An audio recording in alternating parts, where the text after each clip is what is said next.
Hello दोस्तों, आप सभी लोग का स्वागत है आपके एम्बिशन करियर एकेडमी में। तो आज हम जो करंट अफेयर का क्लास लेकर आए हैं, ये हमारा सेट नंबर यानी कि प्रैक्टिस सेट नंबर 5वां होने जा रहा है, जिसपे हम मंथली करंट अफेयर को डिस्कस करते हैं। और ये करंट अफेयर 2025 का होने वाला है, क्योंकि जो भी 2026 आगामी एग्जाम आने वाले ही है, इसमें 2025 के आपके करंट अफेयर जरूर पूछे जाते हैं। और ये सभी प्रश्न इरोटेरिया करंट अफेयर बुक से लिया गया है। ये UP police, Delhi police, SSC GD, bank, railway, state exam, teaching के लिए सभी के लिए बहुत ही रामबाण साबित होने वाला है। ठीक है, और आपको ये भी पता चले कि थोड़ा सा मेरी आवाज में दिक्कत होगा, तो उसके लिए माफी चाहते हैं। तो चलिए क्वेश्चन की तरफ अब हम आगे बढ़ते हैं।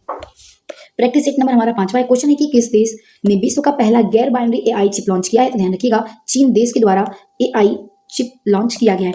नेक्स्ट क्वेश्चन है कि भारत ने किस देश के लिए ट्रांसशिपमेंट सुविधा समाप्त कर दी है? तो ध्यान रखिएगा, बांग्लादेश के लिए भारत ने ट्रांसशिपमेंट सुविधा को क्या कर दिया है? खत्म कर दिया है। ठीक है, नेक्स्ट क्वेश्चन है आगे कि कथन पहला, कथन दूसरा इसमें दिया है, और निम्नलिखित कथनों पर क्या करना है? विचार करना है। चलिस्तान रेगिस्तान के बारे में दिया है। चलिस्तान रेगिस्तान पाकिस्तान में स्थित है और एक निलंबित नहर परियोजना के कारण चर्चा में था। दूसरा कथन है कि रेगिस्तान को ऐतिहासिक रूप से हकरा नदी द्वारा सिंचित किया जाता था, जिसे 600 ईसा पूर्व के आसपास अपना मार्ग बदल दिया था।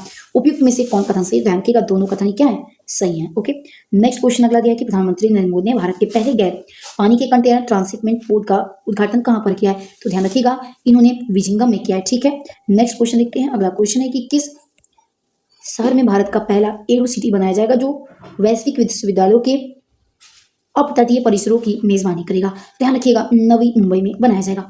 अब नेक्स्ट क्वेश्चन देखते हैं। अगला हमारा क्वेश्चन देखिए, आगे दिया है कि एफएओ अनुवांशिक संसाधन रिपोर्ट 2025 से संबंधित निम्न कथनों पर विचार करना है। पहला कथन है कि दुनिया का 60% कृषि उत्पादन केवल 9 फसलों पर निर्भर है। दूसरा कथन है कि भारत की 85% स्थानीय फसलें विलुप्त होने के खतरे में है। तो कौन सा कथन सही है? तो केवल दूसरा सही है, यानी कि भारत की 85% फसलें विलुप्त होने के कगार पे हैं, यानी कि खतरे में। नेक्स्ट क्वेश्चन है कि किस देश में आए भूकंप के कारण बचाव एवं राहत सामग्री पहुंचाने के लिए ऑपरेशन ब्रह्मा शुरू किया गया है? ध्यान रखिएगा, ऑपरेशन ब्रह्मा किस देश के लिए चलाया गया? हमारे देश के द्वारा, तो म्यांमार देश के लिए। ठीक है, नेक्स्ट है कि समग्र शिक्षा अभियान 2024-25 से संबंधित कथनों पर विचार करना है। देखिए, इसमें कथन पहला और दूसरा सिर्फ करेक्ट होगा, यानी कि समग्र शिक्षा अभियान 2024-25 के अंतर्गत 45,830.21 करोड़ रुपए आवंटित किए गए, ये भी सही है। और यह प्री स्कूल से लेकर के उच्चतर माध्यमिक स्तर तक स्कूली शिक्षा को शामिल करना है। तो दोनों ही कथन हमारे पहला दूसरा क्या हो जाएंगे? एकदम करेक्ट आंसर हो जाएंगे। देखिए, इसमें से ऑप्शन नंबर हमारा क्या होगा? ए राइट हो जाएगा, यानी कि पहला और दूसरा दोनों करेक्ट आंसर हमारे हो जाएंगे।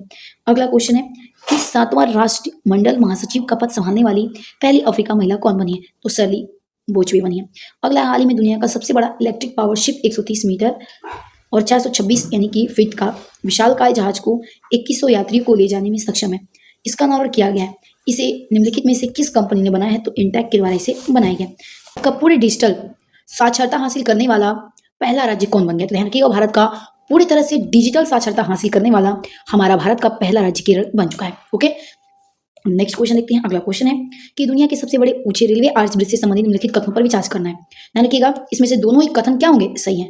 देखिए, यह ब्रिज जम्मू कश्मीर के रियासी जिले के वक्कलगांव नदी के तट पर स्थित है और ये 459 मीटर ऊंचाई पर है और यह पुल 2 किलोमीटर लंबा है।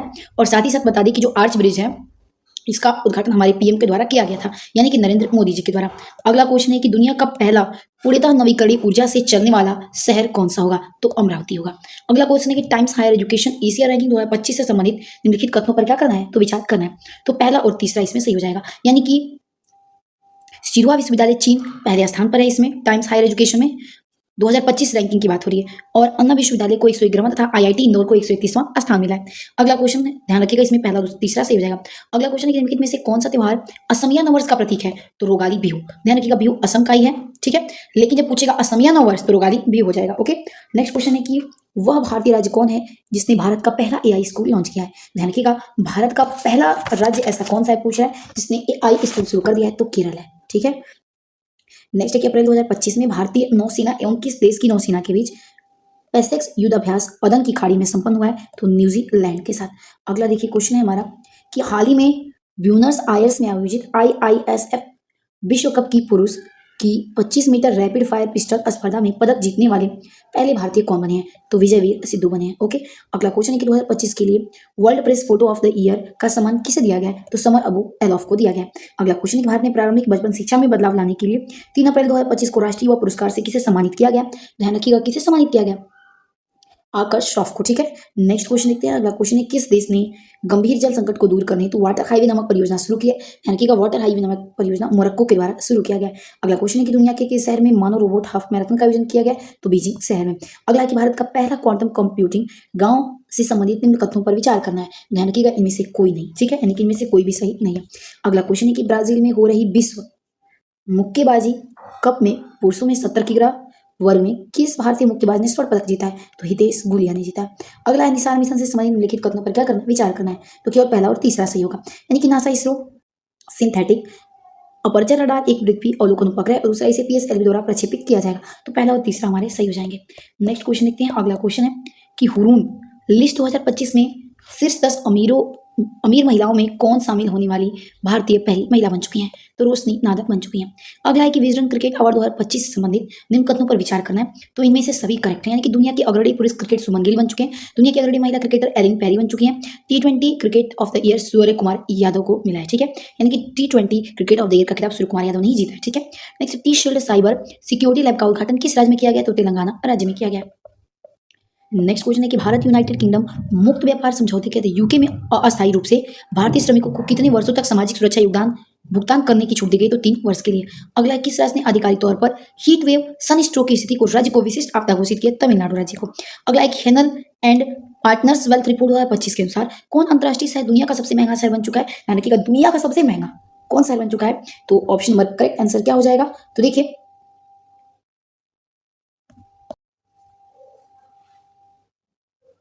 ध्यान रखिएगा, मोनाको बन चुका है। नेक्स्ट क्वेश्चन देखिए, फ्रांसीसी सरकार द्वारा प्रतिष्ठित officer of the order of arts and letters से किसे सम्मानित किया गया? तो पायल कपाड़िया को।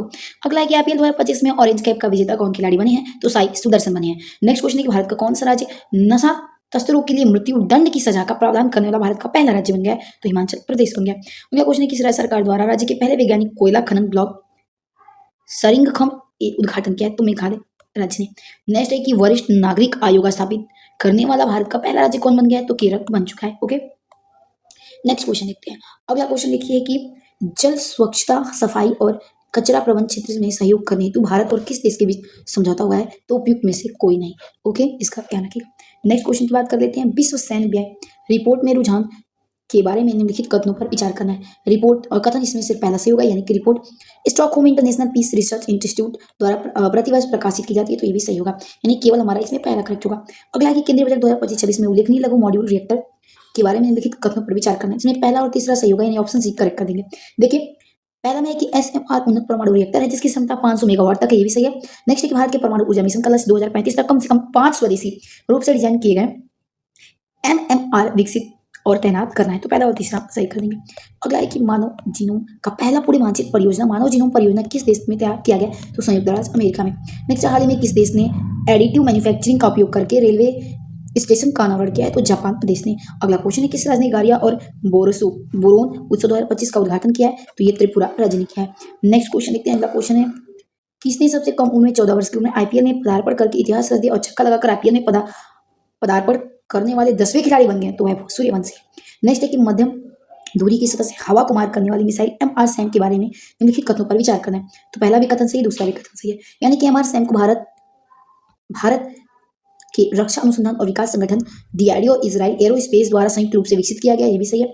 और मिसाइल प्रणाली को मिसाइल विमानों और हेलीकॉप्टरों जैसे हवाई खतरों को रोकने के लिए इसे क्या किया गया है? तो डिजाइन किया गया है। तो देखिए, इसमें हमारा दोनों ही क्या हो जाएंगे? करेक्ट, तो सी करेक्ट कर देंगे। अगला क्वेश्चन है, 6 अप्रैल 2025 को भारतीय प्रधानमंत्री द्वारा एशिया का पहला वर्टिकल लिफ्ट रेलवे सी पंबन ब्रिज का उद्घाटन किया गया। ब्रिज की लंबाई क्या है? तो अभी मैंने बताया 2.8 किलोमीटर। ओके, ध्यान रखिएगा, ये हमारा पंबन ब्रिज है और आर्च ब्रिज रहेगा तो 2 किलोमीटर। पंबन 2.08 किलोमीटर और आर्च ब्रिज है तो ये 2 किलोमीटर। ध्यान रखिएगा, ठीक है। नेक्स्ट क्वेश्चन देखते हैं। अगला है, वाइब्रेंट विलेज कार्यक्रम निम्नलिखित में से किस कथनों पर विचार करना है? निम्नलिखित कथनों पर क्या करना है विचार? इसमें पहला और चौथा से यानी इस कार्यक्रम के लिए नोडल मंत्रालय रक्षा मंत्रालय है और इस कार्यक्रम का प्रारंभ 2022 में किया गया था, वाइब्रेंट विलेज कार्यक्रम का 2022 में, इसलिए पहला और चौथा क्या हो जाएगा? करेक्ट। नेक्स्ट क्वेश्चन देखिए, भारत का सबसे बड़ा अंतर्राष्ट्रीय क्रूज टर्मिनल का उद्घाटन कहाँ किया गया? तो मुंबई में। नेक्स्ट, मुख्यमंत्री विद्युत उपभोक्ता सहायता योजना निम्नलिखित के बारे में कथनों के बारे में क्या करना है? यहाँ पे विचार करना है। कथन पहला और दूसरा क्या होगा? कथन दोनों सही हो जाएंगे। ये योजना बिहार सरकार द्वारा शुरू की गई थी, ये भी सही है। इसका उद्देश्य राज्य में बिजली उपभोक्ताओं को वित्तीय सहायता प्रदान करना है, यानी कि दोनों कथन क्या हो जाएंगे? हमारे सही हो जाएंगे। नेक्स्ट है कि बैंक ऑफ महाराष्ट्र ने देश का पहला ट्रेन एटीएम किस ट्रेन में लगाया है? तो मुंबई मनमाड पंचवटी एक्सप्रेस में लगाया है। अगला क्वेश्चन है कि हाल ही में भारतीय खिलाड़ी वंदना कटारिया ने अपने अंतर्राष्ट्रीय करियर से संन्यास की घोषणा की। वो किस खेल से संबंधित है? तो वह हॉकी से संबंध रखती है। ओके, चलिए दोस्तों, मिलते हैं अपने अगले वीडियो में। वीडियो पसंद है तो प्लीज से अधिक लाइक से सब्सक्राइब करना नहीं भूलिएगा। तब तक के लिए आप अपना ध्यान रखिए। जय जय भारत।